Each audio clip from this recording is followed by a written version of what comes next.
guys have learned how to solve inequalities and put them in set builder notation, which is this notation right here. Today we're going to also learn interval notation. So this is interval notation. So if you look above, you'll see two numbers inside of the set builder, because today we're going to be going over how to solve compound inequalities. That means two inequality problems in one. All right. So we've been doing single inequalities, and that's how our answers turned out to look like this. So now we're going to do compound inequalities. So our set builder will look like this. Okay. And then I'm going to go over how you put it in what we call interval notation. So two different notations, interval notation and set builder notation. All right. So let's move on to page 29. So on page 29, you'll see the topic says compound. So that means more than one. And then you see these two words, and then you see the word or. Okay. It's going to make a difference in the problem, whether it's an and problem and whether or not it's an or problem. So that's why those two words are kind of sticking out there. If it is an and, so I want you to put this at the top. Okay, and will mean that you're looking for the intersection.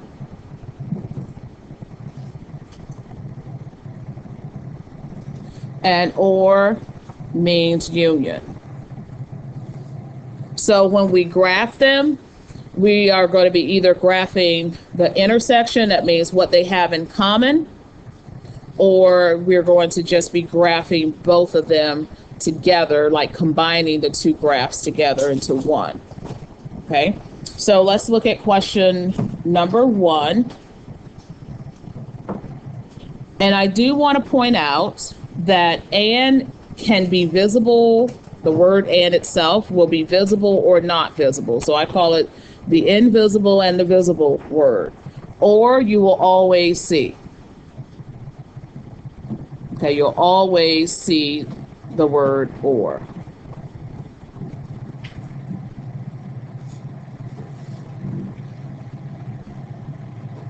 Okay, and you may or may not see.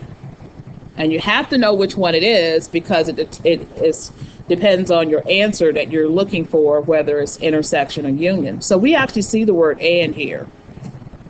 Here you don't see a word. You don't see either word. So that means it's an and.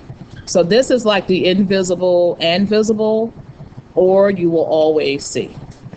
All right.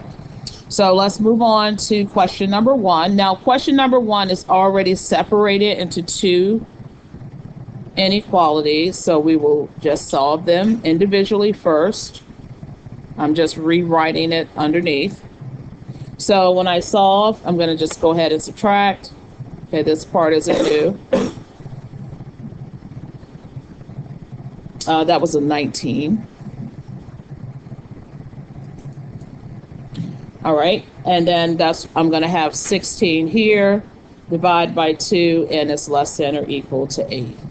So that's for the first one, just solving it, just like you normally would solve. Okay, remember this was a 19. Second one, I'm going to add 10 and divide by 2.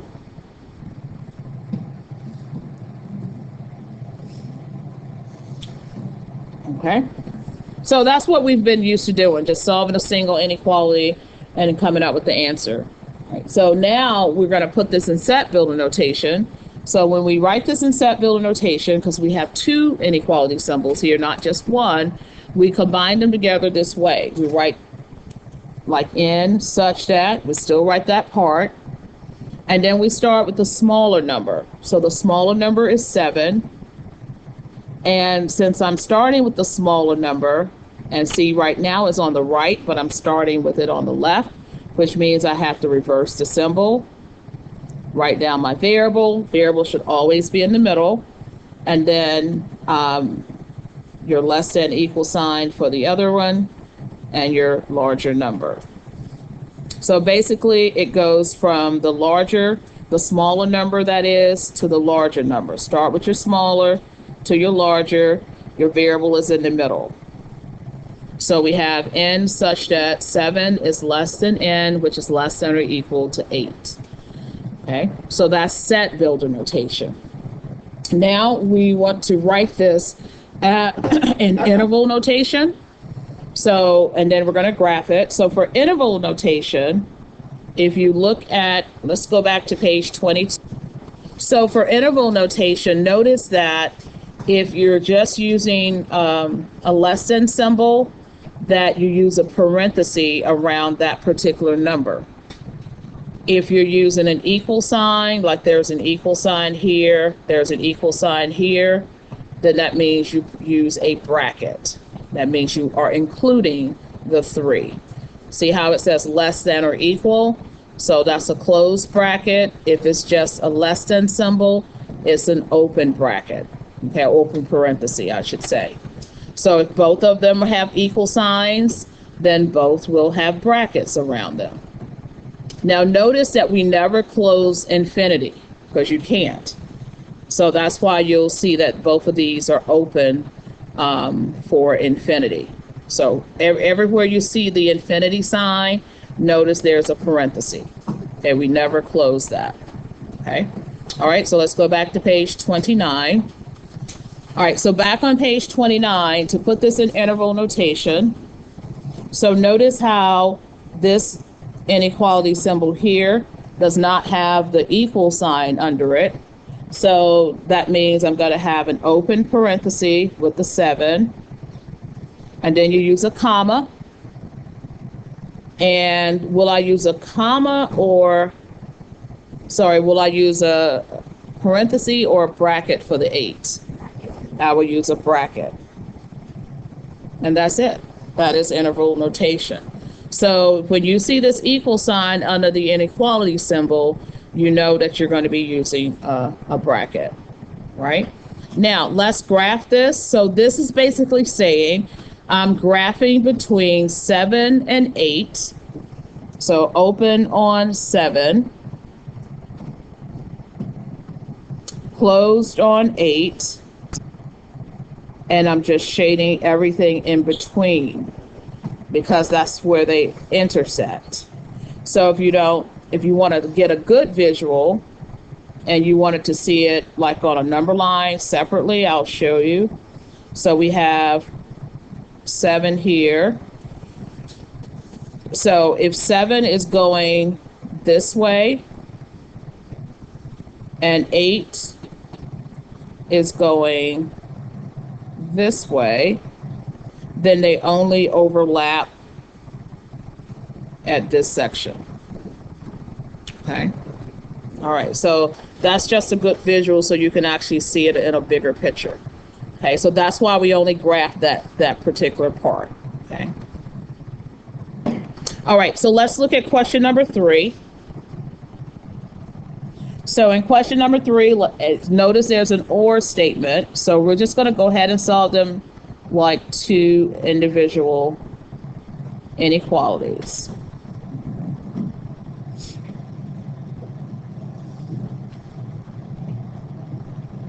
So the first one, I get x is greater or equal to 5, or I'm going to go ahead and solve the other one.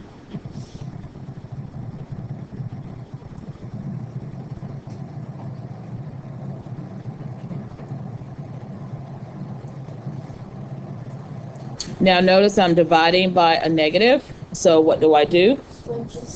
Okay, so I reverse the sign. And there's my or statement. Okay.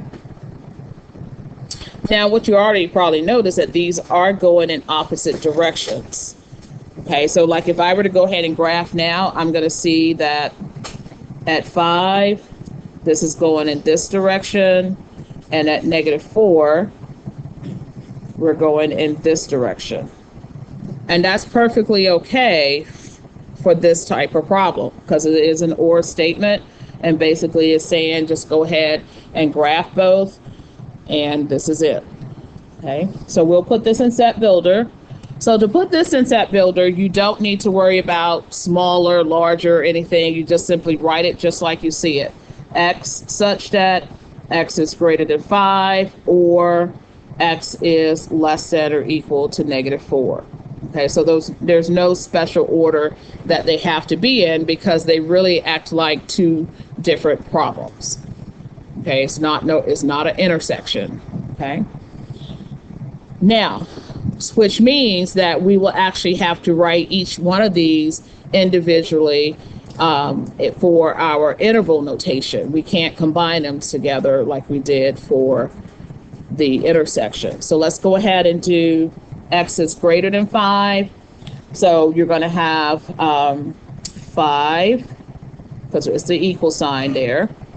And then this goes on forever. So that's to positive infinity. And again, we never close infinity.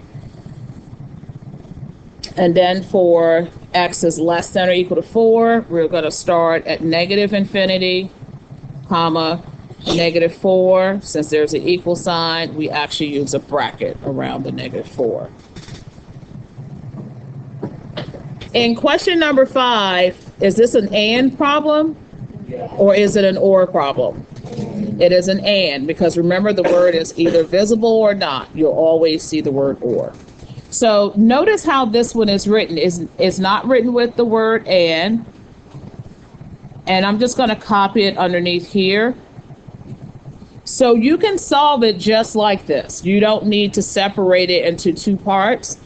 I'll show you what you could do if you wanted to, but we're going to solve it just like it is, like a compound inequality. So I'm going to subtract 1 from the middle, from the left, and from the right. So that'll give me 54 is less than what? -9n, which is less than or equal to -81. All right, then I am going to divide by -9. Now I divided by a negative, so what should I do? Flip the sign. So this is going to give me -6 is greater than n, which is greater or equal to 9. All right, so I want you to see a visual on this. You don't have to draw this, I just want you to see this. So if this is -6, and I put an open circle, this is going in this direction, correct? And here's 9 going in this direction.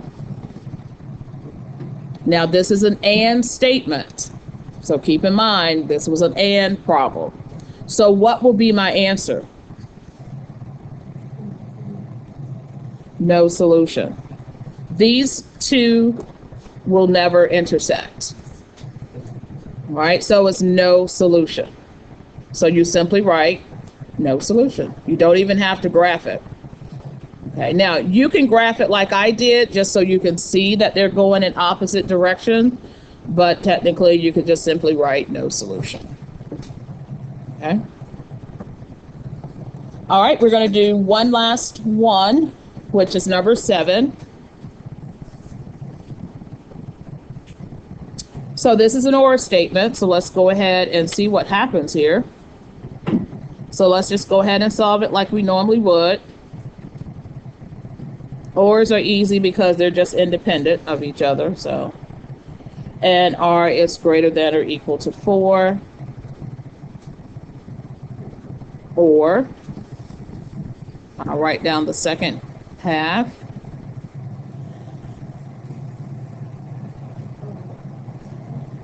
All right, give me 1 second.